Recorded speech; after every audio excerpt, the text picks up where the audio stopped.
I think the other way though is just like having us bring that money through the program, right? The other I think would be if you had an MSP, so like I know like Tapfin, right, is an MSP that we work with, and I know that they've got I don't know what the threshold is, but let's just call it $10 million, right? If your company doesn't have 10 million, you're too small for them.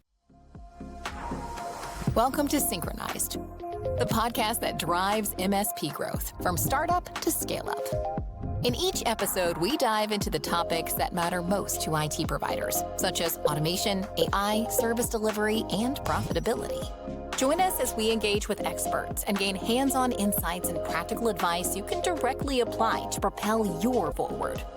Let's dive in.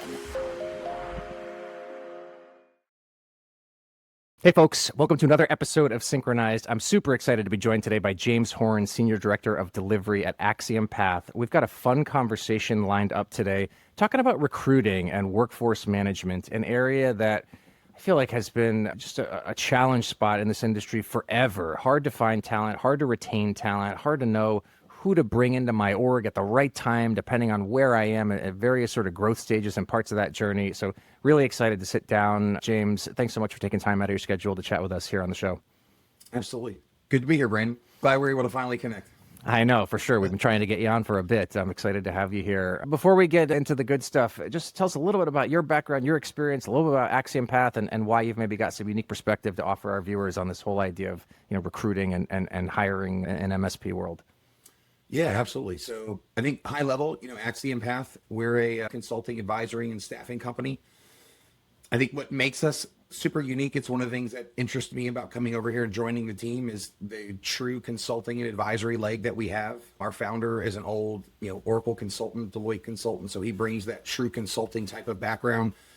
So, it just kind of offers a unique perspective onto things. And Saqib is very big on pushing AI and utilizing the data and things like that we have, even prior to this big AI push that we've had. Sure. Over the last year and a half or so and things like that. Myself, I'm a father of four. My wife and I have been together for 20 plus years or so. We've moved around, and I got into staffing about 15 years or so ago. Started grinding on the MSP side, working with, high volume, tons of activity. And it's, one of those where the hardest worker person in the room is usually the one that's the most successful. Add 10 years to that experience. I've done everything from high level executive staffing to where we really partnered up and done like one-off hiring, consulting work, and things like that. So AxiomPath really kind of brings my whole background together. One of the reasons that I came over was, they really weren't doing a lot of work in the MSP side. So my background was just kind of a perfect fit in with Jordan, Saqib's, and some of the other peoples that were here at the time. Nice. That's awesome. I love it. I'm glad to have you on the show. And I'm sure you'll have some fun perspective here, given that you've been doing this long enough to see some of the evolution. I'm thinking about these orgs that are working remote and hybrid deployments now, and just having to scale up or down all these kind of new skill sets that have shown up in the IT, landscape over the last 5 to 10 years that just weren't as in demand, right, when we all first started doing this. So I'm excited to dig in and kind of peel that onion back with you a little bit. Let's kind of start high level. This is a tough market to hire in. There are big skill gaps and shortages. MSPs are sometimes stuck with kind of small, scrappy, figure it out sort of teams, but there is so much that they are expected to be able to manage and deal with diverse technology requirements, business planning, right, a whole sorts of stuff. So clearly you've got folks that are coming to you at AxiomPath to help sort of navigate that and figure it out. What are some of the biggest sort of gaps and challenges, or what is bringing folks to you that you can kind of riff on for a moment of some of the top concerns or headaches or pain points that MSPs today are dealing with as it relates to staffing? Just sort of set the table for our next couple questions here. Yeah, so MSPs in general, I think one of the biggest struggles that they have is, they'll have 20 plus companies sometimes working on one program. And a lot of staffing companies don't understand what they're working on, so they just throw resumes over the fence. So it's, a lot of activity, although, some of it's not quality. A lot of the issues that the MSPs, I think, run into is some of them are so far removed from being in the seat of recruiting. They're working off of 10-year-old, literally, I know a client that we work with here in Charlotte that's got a rate card that's been the same since I started in recruiting 15 years ago. So, it's one of those struggles. Sure. I don't think they understand the market and how it's changed. You know, I'm going to make an extreme example where like our grandfathers grew up in a world where you go find a company, you go work for that company, you retire from that company. Sure. You know, it's not that way today. And really even just the past 10 years, there's been this huge shift. And I would say COVID really poured fuel on that fire. So Yeah. a lot of these MSPs are still operating in, you know, 2014, 2018, where it's very rules and we've got a rate card and we've got this, and they don't understand the world's changed. And especially in the IT market, a lot of people are looking to be remote. They want some flexibility. You know, money has gone up quite a bit. So if you've got an old rate card, it's limiting, you know, the quality of candidates you're getting. And so it's really full circle, right? So then managers are getting low quality, they're blaming the MSP, and it's kind of this tough cycle that I think some of them do struggle with, you know, if they don't run a good program and get their hands on some of those things. Yeah, for sure. It makes a ton of sense. The skill sets have continued to evolve on top of that. And I think you're right. Even within an MSP trying to do some of this internally, I think it can be difficult to know what type of background am I looking for? What type of technical skills am I looking for? So if you look at, you know, folks that come from more of a recruiting HR, you know, people management side and don't come from as much of that technology background, not surprised to hear that you're seeing a lot of activity where, yeah, sure, here's some technologist type resumes, and it's like, well, there are dozens and dozens, if not hundreds at this point, of specializations and niche, you know, understanding of different languages and you know, thinking about security versus traditional IT management. Do you need someone that is customer facing or is more kind of back office, just spending most of their time in front of machines? And there's just so much nuance in there that's difficult to kind of navigate. And then you've also got what I think is a challenge that's been around for a while. You mentioned, you know, kind of costs being another difficult area here. I know quite a few MSPs that struggle to hang on to folks that are the right fit and are really talented because the Oracles and Microsofts and Dells and Amazons of the world are able to pay way higher rates for, you know, these roles. So then there's a question of, what type of organization do you want to be a part of? What type of culture are you looking for? What type of value do you want to gain? How much influence do you want to potentially have over the, you know, and as a job seeker, I mean, those are the questions that I'm potentially asking myself. So just a very complex, as if this market needed to get harder to sort of navigate. Just some interesting, you know, kind of modern challenges on the recruiting front. Yep. You know, it's funny is I think with AI too, I think you're going to start seeing a lot more resumes with keywords and fluff things in there for keywords that will match. So that, for sure, you know, the AI on the ATS to help sort to get the resumes down, right? It's going to be, I forget what the term is, but it's, you know, when robots are dealing with robots, there's a term for that, right? And so, I mean, yeah, to me, it's just the Spider-Man meme of pointing at each other and you're just stuck in this sort of loop of, you know, who's on first, I suppose. And I do want to kind of scratch some of the AI surface with you. We'll get there in a little bit because I'm very curious to hear what you're seeing and you know, maybe some kind of pros and cons there, because I think there's opportunity, but also just a lot of garbage as we're seeing in a lot of industries, right? Everybody trying to jump on the bandwagon. So exactly what let's kind of think about, again, I don't want to start too basic, but I know kind of top of mind question for a lot of folks in the technology sector that are looking to hire here, particularly on the smaller mid-size, when they're not yet at a point where they've got a full kind of people operations department. When should I be doing some of this stuff internally, trying to insource some of my hiring, even if I'm kind of the you know, one or two person executive team where we're wearing all the C-suite hats and just running around firefighting? Like, when in my journey as an MSP and an IT company does it make sense to say, okay, I should start looking for some outside partnership, you know, consultative service like what Axiom offers, or just starting to kind of balance my own referral, word of mouth, and kind of grassroots recruiting, if we can call it that, versus something that feels a little bit more commercial grade, if you will. Yeah. So I'm going to answer you by tapping into your first question and then jumping into this one, right? So I think another thing that the MSPs miss out on is the relationship with the manager. So, you know, recruiting on a role isn't just finding a 5-year developer with XYZ skills and then the guy's a perfect match, right? There's personality, there's environment, there's team fit, there's so much other things, right? So I think every time you remove yourself from being partnered with, you know, that hiring manager with that team, it really affects the quality of candidate, right? So I think that is another struggle that MSPs have. So to answer this question, mid-sized companies, which we work with a couple. So I've got some great real world examples to give you, but I think it's you asked when do they engage? Like as soon as possible. And I think that the way to take the approach, I'm going to give you the answer I don't want you to do. I want you to work with me exclusively. But I think if you have like 2 firms, maybe 3, to specialize in what it is that you guys specialize in, you don't want to waste people's time, but understanding the vision of a manager, right? What he wants, what success looks like from that team, understanding the dynamic of the team.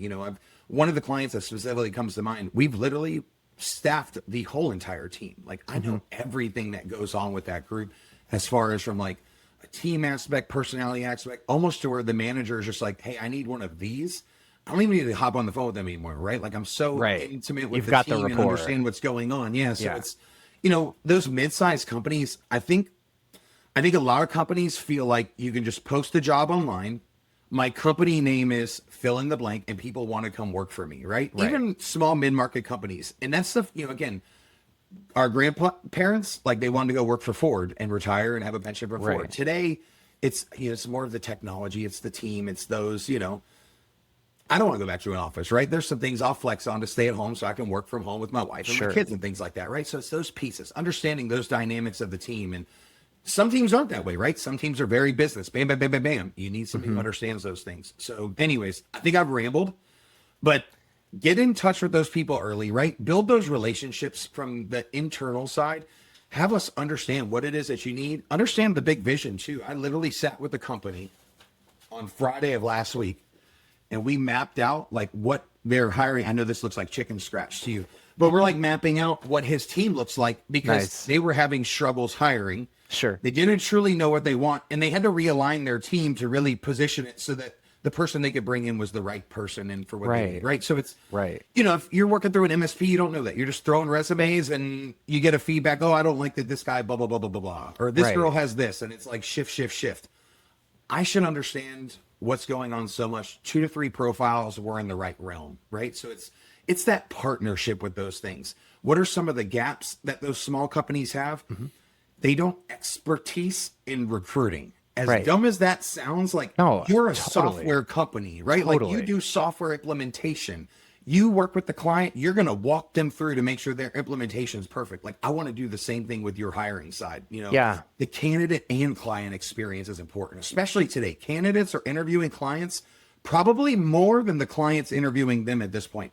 My candidates are getting 2 to 3 offers at a time. So it's, the way that you're treating them, the company coming in, right? But I want to walk hand in hand with both of those. So it's the relationship piece, right? Yeah, I mean, that makes a ton of sense. And it's one of those that's like, well, duh, of course, it feels so intuitive, but it doesn't play out that way a lot of the time. And I think most MSPs would agree. They come from, a technology background. They're not traditionally coming from an MBA background or from an HR background. Like, they're like any of us. They're geeks and nerds and technologists, and they were tinkering with stuff. And they're like, hey, I can go build a business around this, or I'm stumbled my way into an MSP and worked my way up the ladder, and now I'm turning around doing the hiring and kind of growth and scaling. So I think that tracks quite well. I'm curious. You mentioned, and I really could picture it. I've got, I need to hire someone to manage our aspects of our technology stack for customers. Okay, so these are the 10 technical disciplines that I need. Go find as many qualified candidates as you can that check those boxes, that have experience in those hard skills, and they don't end up being a culture fit or adding anything to the culture, or they maybe don't mesh with the way that the business is running their operations or the way the team is structured. So as a follow-up for you, how do you get that? I mean, is it just a good, thorough kind of interview discovery process and some good dialogue that you're having when folks walk in the door? Like, how do you bridge that gap so that you're accounting for, I'll oversimplify and call it the hard skills, but also that you have a sense of the softer stuff that's maybe not showing up on the scorecard, but actually does end up being a really key part of the overall fit for a potential hire? Yeah. I think, hopefully you laugh, but understand this, right? Sure. I believe that, like, the best companies are built with the best people.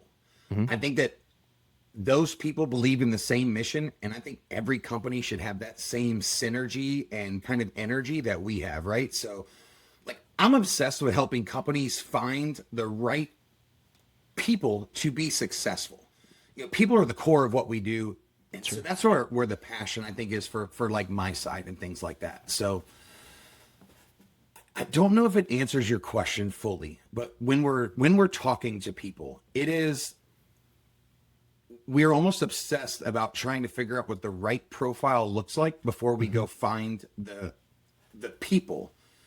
And then it's getting on the phones with those people. I know you want to talk about AI in a little bit, and we'll get there. Like, I'm pumped. But some of the things that we're utilizing is AI helping our recruiters, not really replacing them, right? So it's, Sure. all the calls that we're doing, they're being transcribed and saved in our database so we can go back and search through these things later. So it's not always recreating the wheel. So it's, digging in and spending the time to have a 20, 25, 30-minute conversation with somebody to really dig in.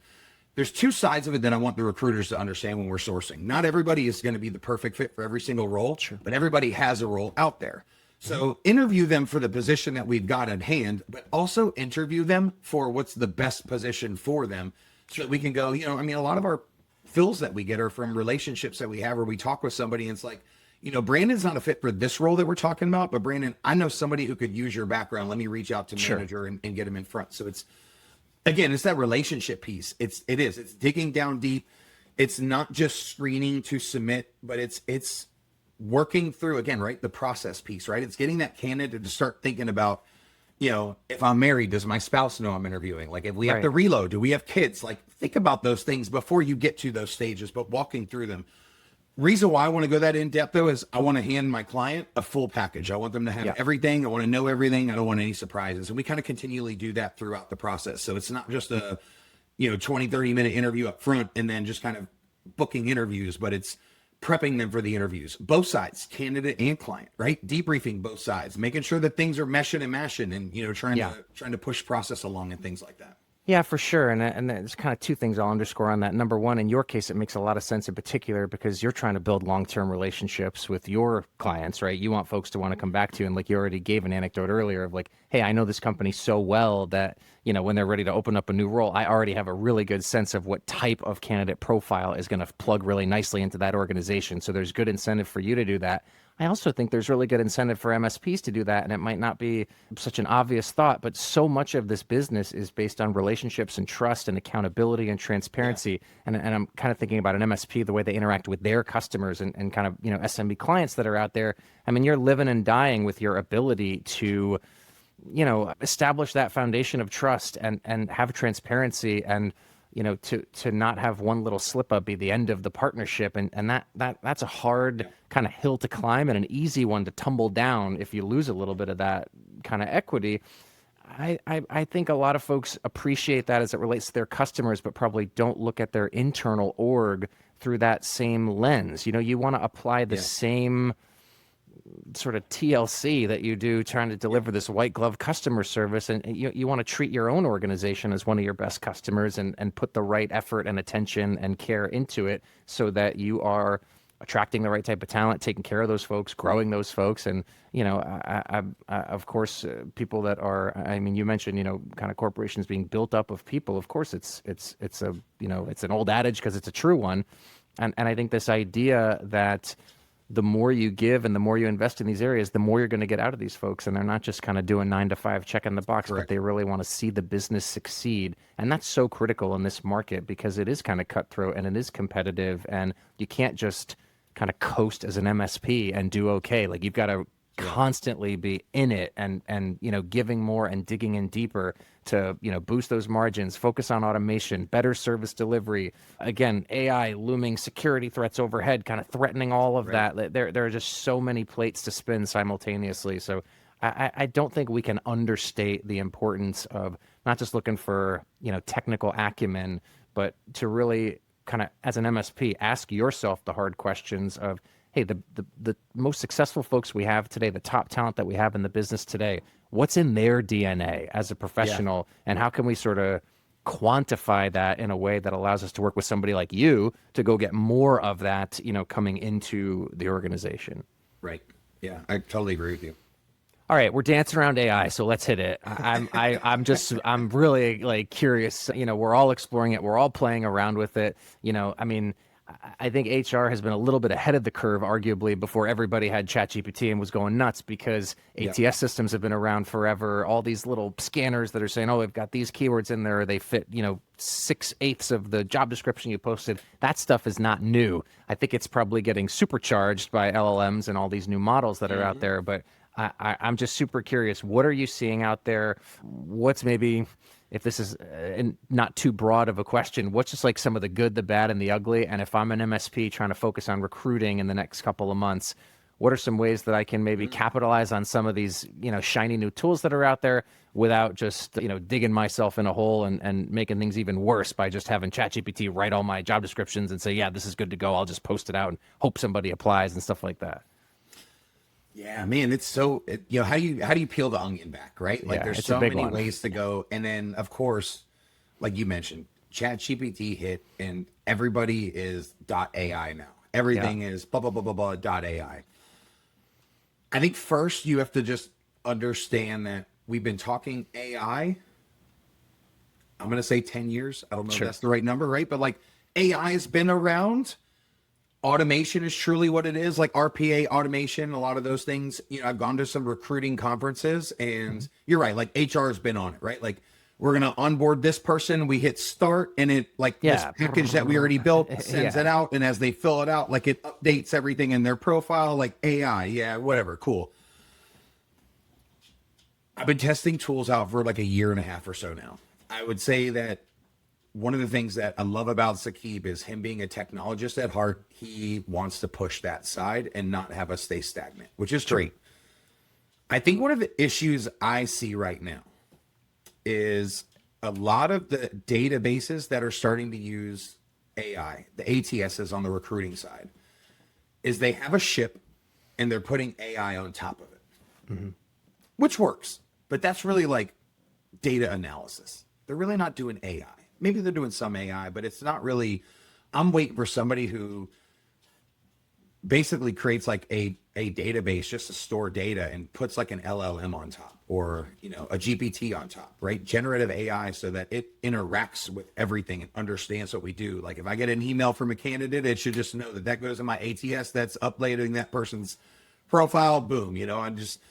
I want to get there. But truthfully, where I see AI helping my team out, and where we utilize it the best, it does help with some sourcing. Truthfully, sourcing is like painting a picture, right? If you were going to teach somebody how to paint a picture, there's no one way to do it. Depending on how you want to do it, it's going to depend on how you approach it, right? So like if I'm looking for an architect in the security world, totally different than how I'm looking for a developer or a help desk person, right? Sure. So where will you go and attack it? So AI helps us with some of those things, but really where it's been exponential for us is we're able to record our calls, we're transcribing our calls. Right. Our GPT is literally like we're still tweaking it, but it's pulling the summary that it's writing for the candidate. There's a generic one that it's pulling and putting inside of our database. There's also one specific to the job, and we've like highlighted the top 3 skills, and it's writing the summary specific to that, and we're not copy pasting that, but the recruiter's taking that, and that's 80% of your write-up right there. Right. I don't know how much you like doing write-ups when you're a recruiter. I hate it. Most recruiters I know are salespeople. Like we don't like documentation. We don't like ATSs. Like I'm great at my notes, but my notes are chicken scratch. You wouldn't understand my notes, So this side is huge. It's huge because I've screened, 10 people today. I'm only going to submit 2 to the client on Friday. The other 8 don't get put into the database. Right. Now they do. Right. Now they automatically do. Now they're searchable. Now, even though I didn't submit you to this position, next week when I get the role for you, my others recruiters can find you in our database.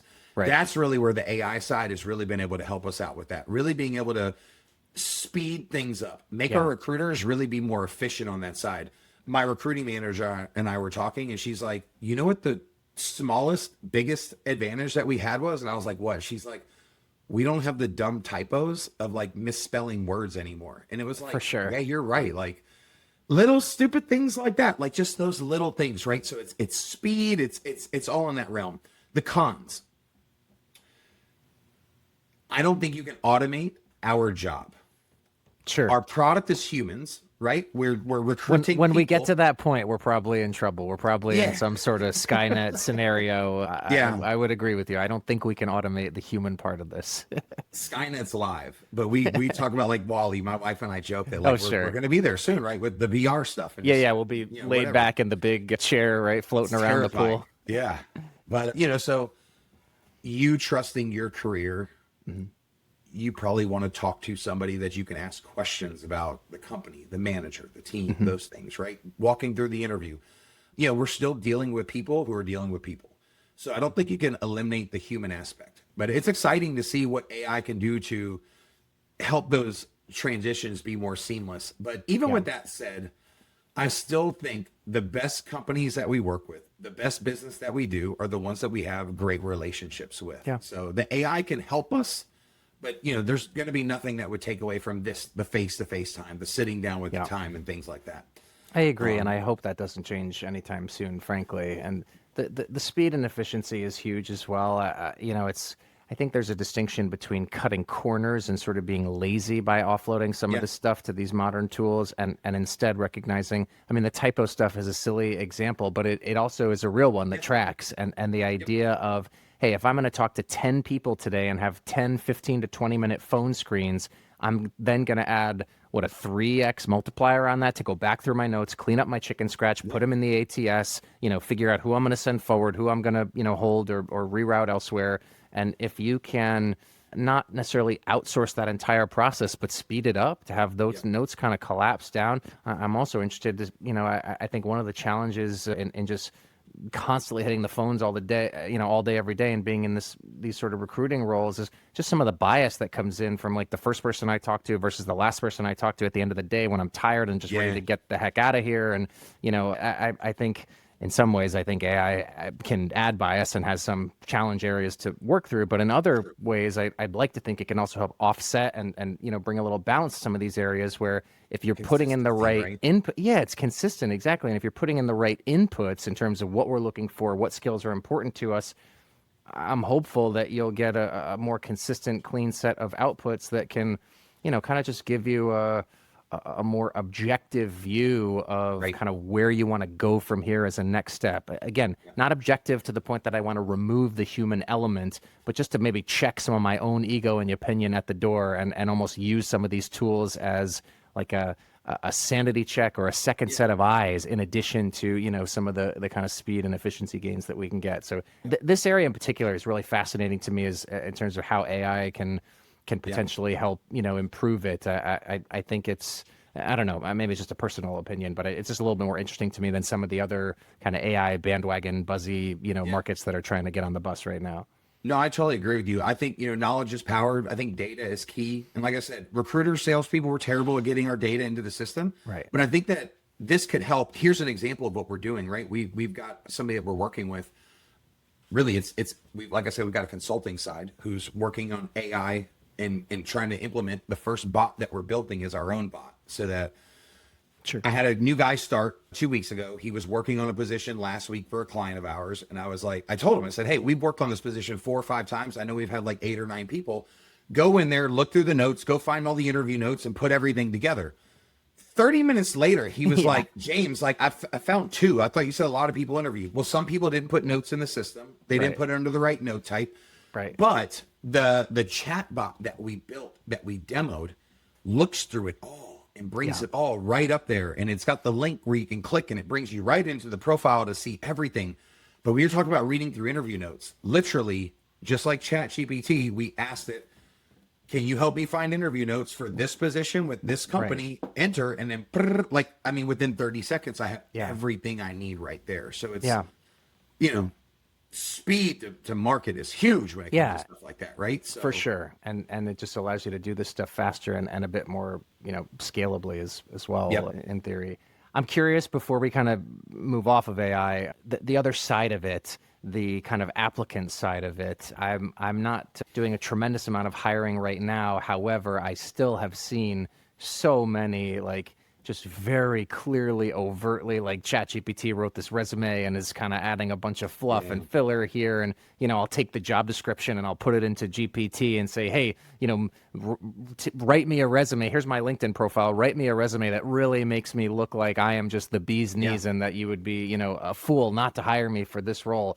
That's tough as well. I'm not saying everybody's out there being dishonest, by the way. Everybody has a right to, try to differentiate and embellish a little bit and make a good impression, especially when it is so hard to cut through the clutter of all these systems and automation that we're talking about right now. Correct. But what are you seeing? Are there tips? Are there do's or don'ts on hey, from a candidate or applicant perspective, take advantage of these things where it makes sense, but I don't know, what's the sort of boundary line on that, so that, we're not kind of, like we were joking earlier, like the machines talking to the machines. Well, I've had ChatGPT write my job description as a hiring manager, and now as the candidate, I've had ChatGPT write my resume. And like, have we lost the human element? Right. Are we just like robots, like trying to hire other robots? Like, I just love to get your perspective on, from a candidate perspective, like what is some of the AI dynamics looking like?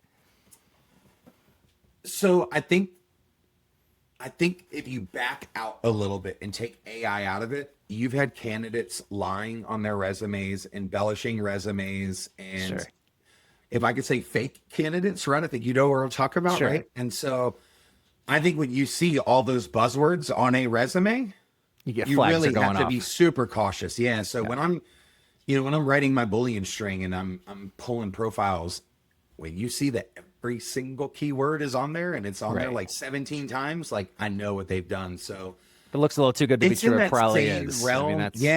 So now with that said, I mean, I'm going to get in so much trouble for saying this, but like, I really don't, I've got jobs posted on LinkedIn right now and on Indeed and on our website and all of that. I don't know how many people we placed last year from job applicants, maybe one or two, and they're on lower level roles, really for the most part. And this is why I think internal teams struggle, really for the most part, you've got to go find the person that you want to do the role that you've got open. You've got to get them interested in the position and get them ready to move. It's the good people are working right now. I hate to say it. Like, I'm not saying that if you're on the market, you're not a good candidate, right? That's not what I'm saying. I'm just saying, I hear you though. If a company is going to pay me a fee, 20% of a fee or whatever, for a salary, maybe that person's not on the job board, right? That person's probably working, so it's, it's some of those pieces, right? It's some of that comes into play. Yeah. So to your initial question, right? Like, what do you do to weed it out? I mean, I think you just have to have your recruiter eyes. A lot of things that I'm looking at now, some of the tools that are out is, so something responds to you right away. So if you're applying, there's a text bot or a phone bot that's calling you to do a quick screen and whatnot. I'm super skeptical about that. I wouldn't want to talk to a robot. I want to talk to a recruiter or the manager, or if that's the case, I just don't feel like you want me.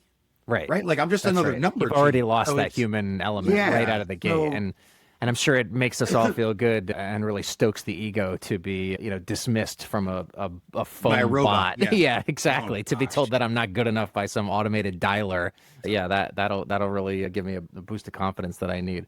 No, I think it's interesting perspective. I think it harkens back to the need for networking. And again, it's why a firm like Axiom makes sense, and where MSPs at the right point in the journey, probably do want to consider expanding outside of their kind of internal recruiting efforts and say, look, I need to find someone that has the network, that has the access, that has the reach.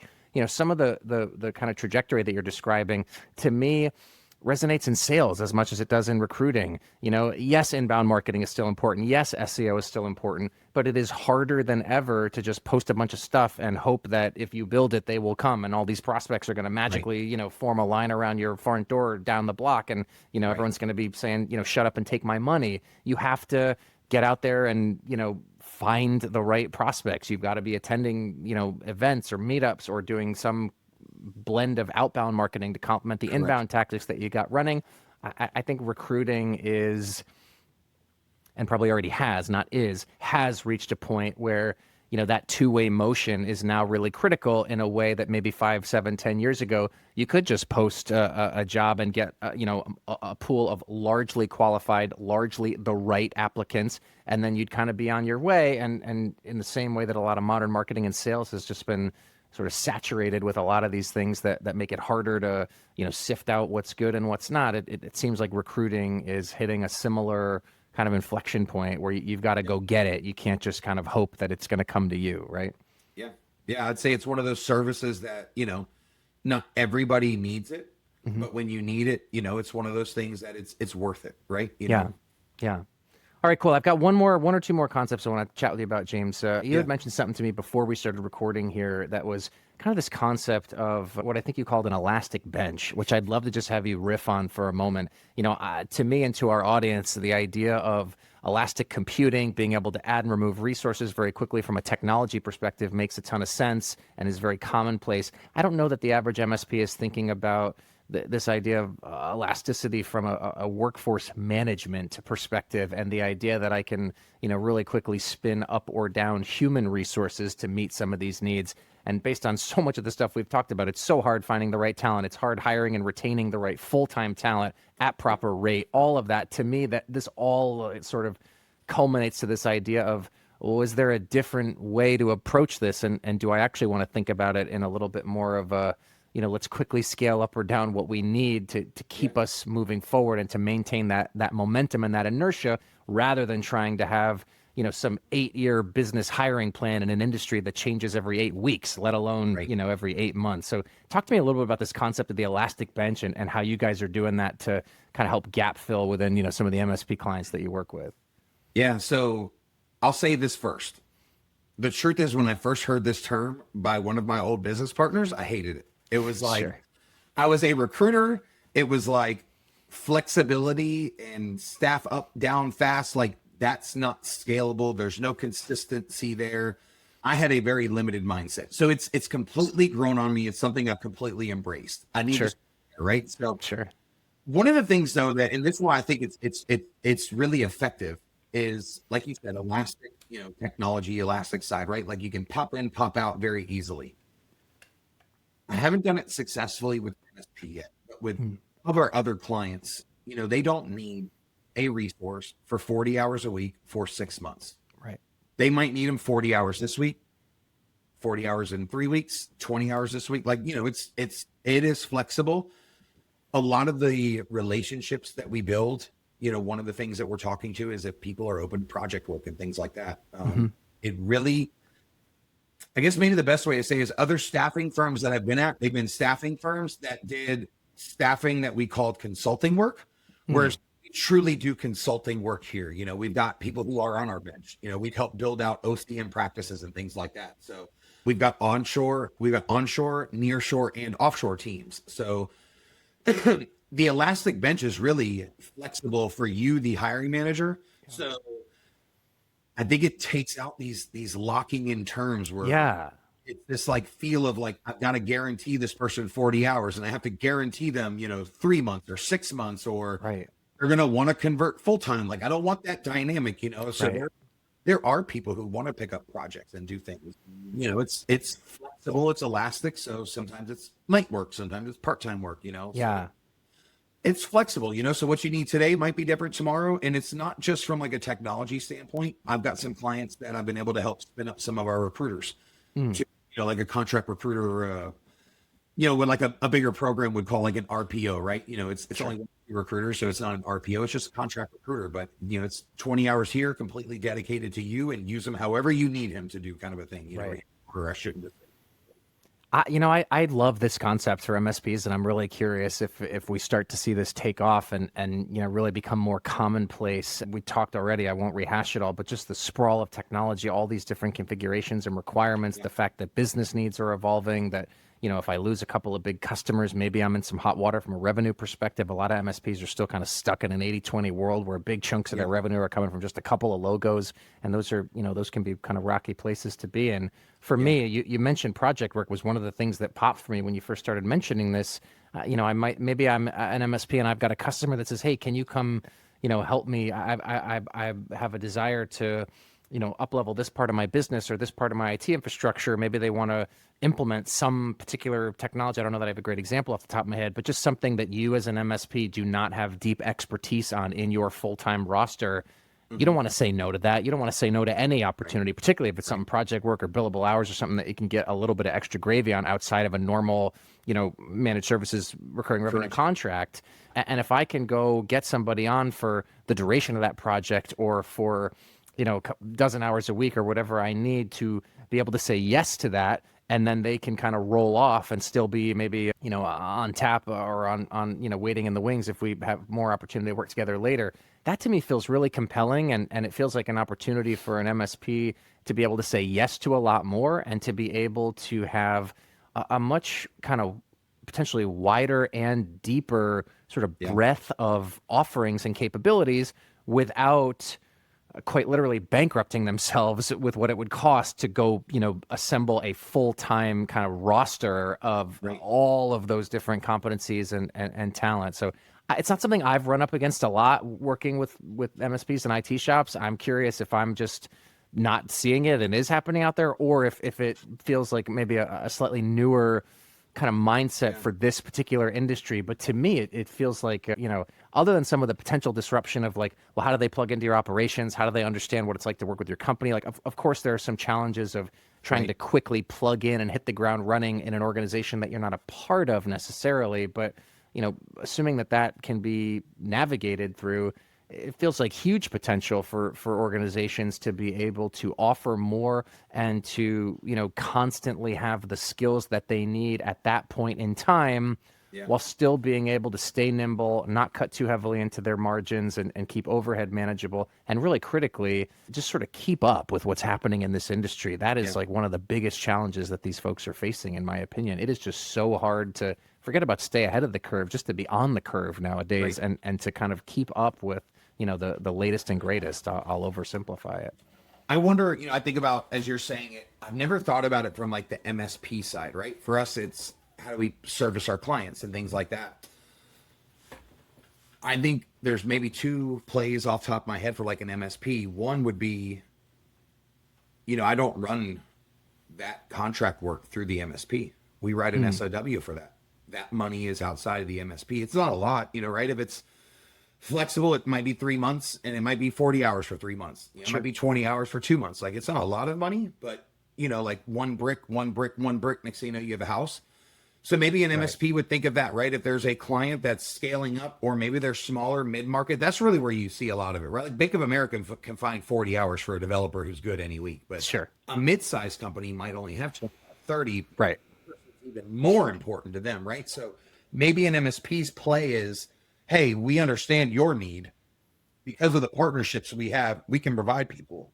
Right.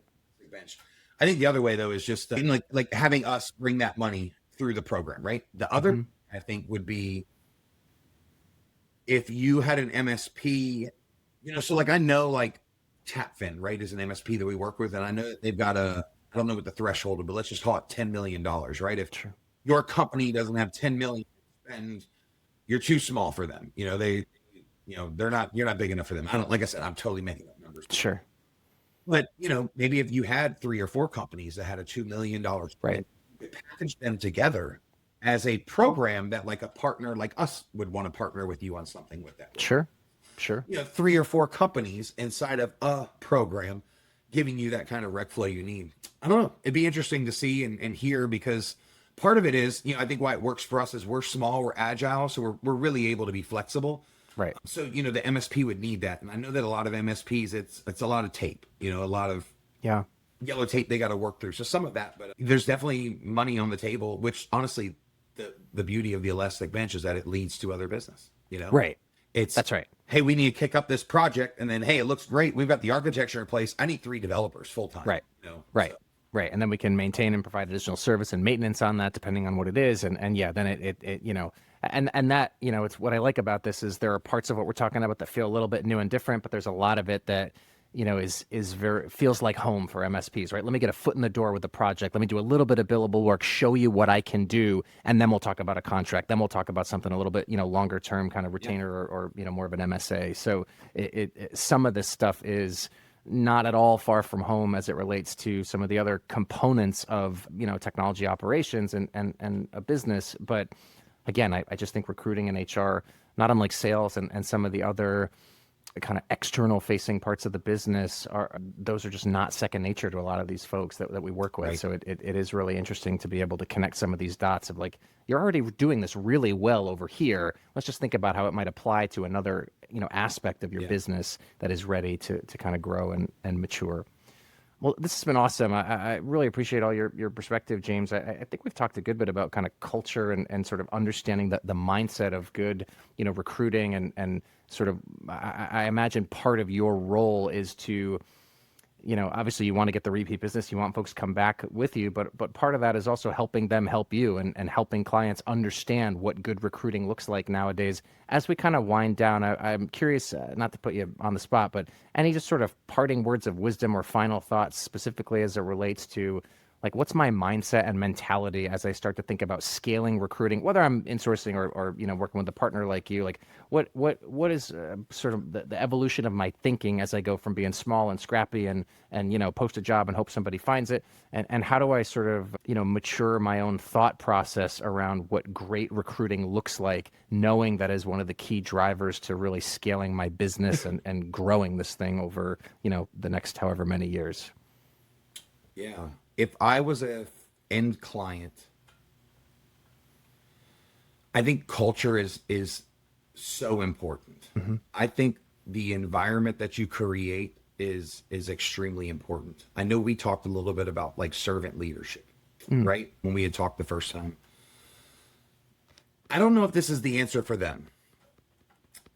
Right? I think that the culture you build is like the culture that everybody around you feels though, right? So I think that, I think of myself as a servant leader. That's the environment that I want to build here. Jesus Christ, my Lord and Savior. I mean, I think that if you read the Bible, follow his ways, like just high level, like there's salvation in there and there's healing and there's just great example of what a true leader looks like. Somebody who inspired people, motivated people, also held a very high standard of where people need to be, but could cover that with complete grace, right? So like I think that translates into our environment well. So I've got, my team and I try to hold the bar very high of what success and what we need to be at is.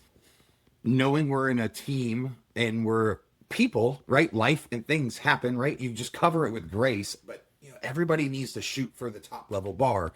I think in a company where we all have that servant leader mindset and we all have that, other people first mindset, I feel like the team really celebrates everybody else's wins and wants everybody else to win. Now, we're competitive as heck. Don't get me wrong. My recruiters will tell you that they're next up and that they've got it and that they talk a lot of trash internally, but they're also going to be the first one to cheer on when somebody gets a new hire and things like that, right? I think that stuff translates into our clients. I think our clients understand our why and why we do it. And it's not just to make money. I don't want to just be a millionaire or, one day I want to build a company that really connects with people. I mean, I said it earlier, right? Like I'm truly obsessed about staffing and finding the right match for people. I love hearing when, our candidates write about our recruiters. I mean, I take those little small blurbs that I hear and I throw it out to the team, and we're going to start posting those things on LinkedIn because I think the recognition is so huge. But it's like I said, I don't know if that answers your question, but I feel like if you do the right things, right, you're pouring into the middle, everything that's affected outward is positively affected by those things, right? So it's not just, like if you ask me what good recruiters do, like good recruiters don't look at the clock to see when 5 o'clock is unless they have a call at 5 o'clock, right? It's, what I'm saying? It's like you're available when your people are available, So because of that, I'm not trying to 9 to 5, you got to be in front of your desk. Like, I want to be flexible, be there with your people. Like, let's be, numbers driven as far as like, are we hitting our deals? If we're not hitting deals, are we getting interviews? If we're not getting interviews, are we getting submittals to the client? Like do we have jobs to work on? If not, I just think most companies work it backwards. And so you get this like cutthroat mentality. You get this environment where recruiters are, I don't want to say lying to candidates, but you get it to where it's like all about the submittal and getting the submittal over the line and then doing whatever you can to get the hire. And then like, it's just so grind mentality. It's our clients feel it. The candidates feel it. Like I want our clients to come back to us over and over again. I want our candidates to refer people to us because they enjoy working with us. Yeah. It's more than just money. You know what I'm saying? I do, and I agree. And again, interestingly, I think a lot of that feels very parallel to a lot of sales processing conversations, right? Yeah, you've got quotas. Yeah, you've got numbers, but it is about people. It is about recognizing, and I think the best leaders will give away credit when they're winning, and will take responsibility when things are not going so well. And the sort of concept of servant leadership and the idea that you're your primary goal is to deliver value and be helpful and put others above yourself in an industry like this, and then in a function within that industry that we're talking about, it's like, how many layers of human powered kind of business do we need to get to before it's just sort of obvious that it's like, yeah, like this is all about the people, and you need to find the right balance here where you're not just looking at, rows on a spreadsheet or anonymized numbers in your ATS as all these applications are sort of coming through. I absolutely think it tracks. So it's really interesting stuff. And these dynamics really just continue to evolve. The job market continues to be hectic, particularly in this market. Skill requirements are evolving left and right. There's companies that are looking for 10 years of experience in technical competencies that have only existed for 4 or 5 years. Like, it's just bananas, some of the stuff that is out there. So it's a tough time to be hiring as well as hunting for a job. But I think we've gotten some great insight here from you, James. I appreciate the time and the perspective. James Horne, Senior Director, of Delivery at AxiomPath. Really fun conversation, and I think we've got some good nuggets and words of wisdom here for our viewers who I'm sure are thinking about ramping up their own hiring and recruiting this year, and hopefully trying to focus on the next couple of stages of scale and growth in their respective MSP businesses. So thank you so much again for taking time to join us here on Synchronized. Brandon, thank you for reaching out. I'm glad to help out anybody too. If anybody follows up with you and needs any advice or anything like that. Terrific. Connect us. Great. You and I connect again. For sure. Really appreciate that. I know. I feel like we could do 2 or 3 follow-ups on some of the, topics that we've kind of scratched the surface on here today. Okay, terrific. Well, that's going to do it for this episode of Synchronized. Thanks so much for tuning in. We'll see you next time, folks. Thank you for tuning in to Synchronized. If you found value in today's episode, don't forget to subscribe to Synchronized wherever you listen to your podcasts. Or visit us at syncromsp.com/podcast for more information. We look forward to guiding your journey from startup to scale up in our next episode. Until then, keep growing and innovating.